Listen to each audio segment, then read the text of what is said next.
Si tu souhaites me soutenir, n'hésite pas à t'abonner à la chaîne. Tu peux aussi activer la petite cloche, comme ça tu auras accès à toutes mes vidéos. Tu peux aussi me rejoindre sur Twitter et suivre quotidiennement mes analyses techniques.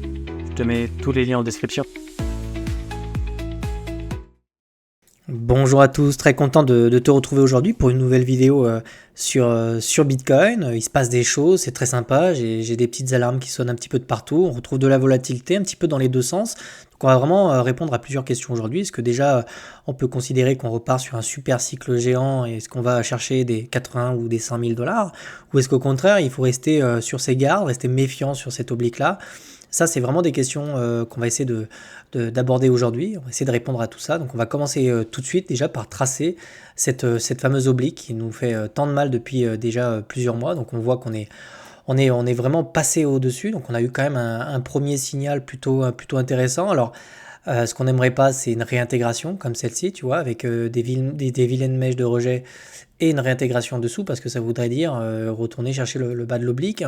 Pour le moment, on n'a pas les structures qui vont en ce sens, dans le sens où on est vraiment en train d'essayer de remettre en place, si je puis dire, une dynamique qui est haussière. Donc tu vois, on avait vraiment ce creux-là, on est venu chercher cette résistance-là, on est revenu chercher un nouveau creux, et cette résistance-là était plus haute que la précédente. Donc on avait vraiment retourné, et ce creux-là était plus haut que le précédent. Donc la dynamique qui s'est amorcée ici est haussière jusqu'à preuve du contraire, elle l'est toujours, d'accord ? Donc là, vraiment, faut savoir qu'on est toujours dans cette dynamique-là. Maintenant, on sait qu'on est sur une oblique qui est particulièrement dangereuse parce qu'elle nous a rejeté à plusieurs reprises. Donc on aimerait vraiment, franchement, la casser ou alors peut-être éventuellement s'en servir comme support. Ça, c'est peut-être l'objectif des prochains jours, honnêtement, parce qu'on s'est vraiment fait rejeter ici autour des 68 000. Alors je vais t'expliquer pourquoi. On l'a vu hier d'ailleurs au passage. C'était une target qui était prévisible. Hein. L'analyse technique sert à ça. Je vais descendre, je vais essayer de faire en sorte qu'on ne voit pas trop voilà, celle-ci. Donc cette résistance-là, on voit, c'est une résistance maintenant, on s'est vraiment fait rejeter. Pourquoi ? Parce qu'en fait, on l'a abordé ici hier, mais on avait des poches énormes de liquidités autour des 68 000 dollars. Alors, pourquoi on se fait rejeter sur des poches de liquidité? Ce qu'il faut savoir ici, c'est que ces poches de liquidité sont des ordres qui se mettent à l'achat dans les order books. Donc c'est de l'achat en fait en réalité, de traders qui shortent le marché et donc qui se font liquider. Et en fait, ces achats-là servent de vente tout simplement pour de la smart money. Hein. Quand on dit achat, il y a forcément quelqu'un derrière qui va pouvoir vendre. Donc de l'achat forcé, c'est toujours une vente voulue derrière pour la personne qui va tranquillement poser ses ordres. Donc ici, la smart money a pris des profits. D'ailleurs, c'est intéressant de voir que c'est pas à jour là. Donc je vais essayer de le remettre à jour. On verra bien qu'on est venu taper, on est vraiment venu taper les zones de liquidité. Donc tu vois, on a la belle mèche là comme ça qui est venue sortir tout le monde. Donc on pourra sans mal regarder les liquidités, en fait, les liquidations sur les produits dérivés, hein, d'accord ? Donc ici, très intéressant, et tu vois qu'ici, il n'y a plus grand-chose jusqu'aux 70 000.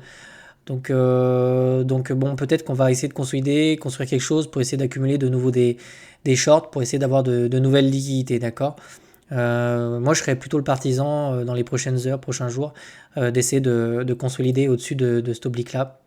Alors, on n'aimerait pas la réintégrer. On peut la réintégrer pour essayer de repartir. Donc, ça peut se faire très rapidement. Si on maintient cette dynamique haussière, ça peut se faire sur les 38,2.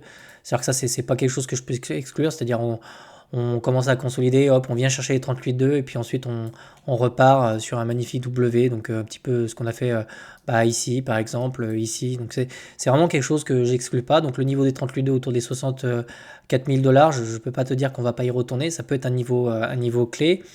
On peut sans trop de mal se dire qu'on va évoluer également entre ces deux bornes dans les prochains jours. Donc on va peut-être, pas s'ennuyer un peu, mais on va peut-être essayer de construire quelque chose. Donc entre les 66 000 dollars et les 68 000 dollars. En fin de semaine, on a quand même pas mal de chiffres macroéconomiques qui vont sortir, dont le chômage. Donc c'est des chiffres qui retiennent mon attention en ce moment parce que si tu as vu le live de dimanche, je suis très attentif à ces indicateurs macroéconomiques.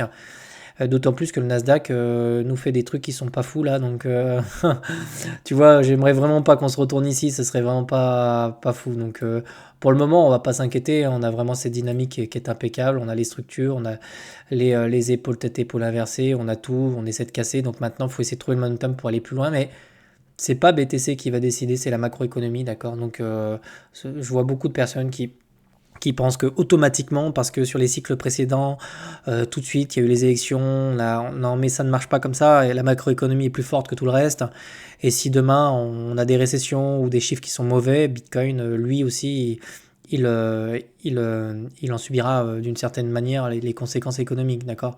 Donc pour l'instant, moi je reste attentif, il n'y a pas de red flag là imminent, il y a juste de la mise en garde. Voilà, de la mise en garde. Donc pour l'instant, on va rester entre ces deux bornes et on va observer ce qui va se passer dans les 2 heures tout de suite. On va voir si on a des structures. Donc on voit qu'on se fait quand même un peu rejeter. Tiens, on voit bien, les 2 bornes sont ici. Donc en vrai, si on revient chercher celle-ci, je pense qu'on pourrait même revenir un peu plus bas.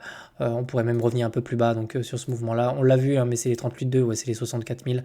Je ne peux pas exclure en fait qu'on ne retourne pas chercher les 64 000 dans les prochains jours, compte tenu du fait que pour le moment, hein, on a des divergences, on le voit ici, on commence à diverger, c'est normal, hein, faut souffler, hein, on a quand même on a eu un joli run quand même, un petit peu même excessif, hein, franchement un peu excessif, même un peu surprenant, à vrai dire hier, on a quand même pas mal de volatilité. On semble commencer à diverger sur des petites UT, donc attention, petites UT, je le répète, hein, petites UT, retracement sur des petites UT, donc consolidation autour des 2 bornes que je t'ai mis plus tôt, je le précise, je maintiens en 4 heures. Même en 4 heures, hein. 4 heures, on diverge aussi en 4 heures. Donc, ouais, on va peut-être consolider un petit peu sur les niveaux actuels.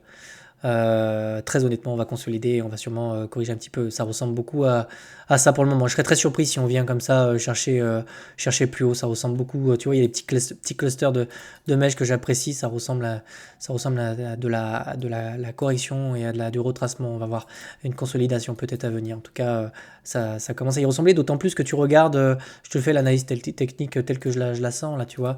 On voit clairement que ces résistances-là, si on les met, tac, je vais les mettre comme ça, tu vas voir pourquoi je te dis qu'on perd le momentum. C'est pas de la magie, c'est simplement du constat. Tu vois que cette impulsion-là, entre ces 2 résistances, entre celle-ci et celle-ci, était nettement moins forte que celle-ci. Tu vois qu'ici, on a beaucoup plus de mal à aller chercher la résistance. Donc ici, on perd un peu le momentum probablement. Ok. Donc on va surveiller ça. Dernier truc que je voulais te montrer aujourd'hui, ça, on a un Nasdaq qui semble vouloir corriger sur des niveaux extrêmement importants, extrêmement sensibles, à l'approche des élections américaines. On a un BTC qui, lui, au contraire, profite de ça alors qu'en général, les deux sont plutôt corrélés, hein, on le voit, hein, ils sont plutôt bien corrélés même, hein, d'ailleurs. Mais ici, on voit un Nasdaq qui commence à corriger et on voit un BTC qui part. Petite transition de capitaux, peut-être qu'on a des indices qui viennent se réfugier dans le BTC, c'est absolument pas impossible, hein, d'accord, ça au passage. Pourquoi? Parce qu'on casse des niveaux importants sur BTC et que certains en profitent. À voir si la tendance se poursuit. Parce que ces deux actifs sont extrêmement corrélés. Le Nasdaq est très corrélé à BTC, trouve ses tops et ses bottoms en même temps. Donc je surveille Nasdaq qui peut nous donner des informations sur la tendance à venir. Je préfère suivre le Nasdaq plutôt que BTC, qui lui reflète vraiment mieux la macroéconomie. En fait, il est vraiment corrélé à ça. Et les marchés tradis sont très corrélés à la macroéconomie. On attend les chiffres du chômage. Et je pense que ça va servir de catalyseur. Je pense que les marchés vont ranger, peut-être consolider un petit peu en attendant cette fin de semaine qui sera très mouvementée en termes d'annonces éco. Voilà, je te souhaite de passer une excellente journée et je te retrouve demain pour d'autres aventures sur ma chaîne et sur d'autres analyses techniques. Ciao, ciao.